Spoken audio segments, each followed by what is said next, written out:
Hey, Gary Baker here with 30minutemarketing.net. Today's quick video, we're inside of GrooveFunnels and we're going to be looking at exit intent pop-ups inside of GroovePages.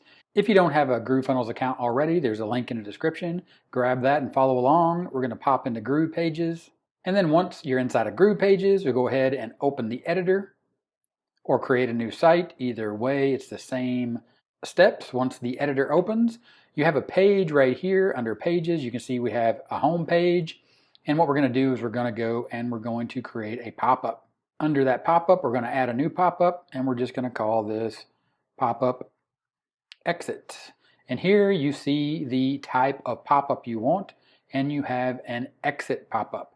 This is the exit intent pop-up. An exit pop-up is a pop-up that's shown to a visitor when their cursor leaves the browser window.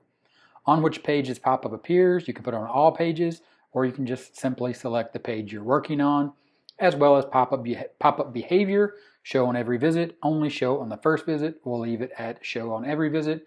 We will select one. We'll select this one right here. Of course, you can connect this to your email autoresponder, edit this form as you see fit, but we'll just go for demo pop-up, and we'll go ahead and we'll save and exit. And then when you're on this page right here, you simply come in, you publish. We'll call this a pop-up. We'll click publish. Content saved, changes usually go live within a few minutes, but may take longer. So go ahead and we'll click on this link right here and it'll open that page in a new tab. Now the page is open, and what you're going to see is when I move my cursor, see my cursor right here at the top.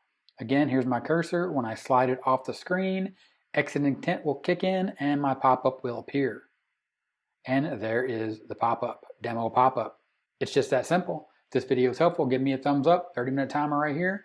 Click the timer, subscribe to the channel for more awesome videos, just like the ones you see here. Click those, keep learning, and I'll talk to you later. Bye.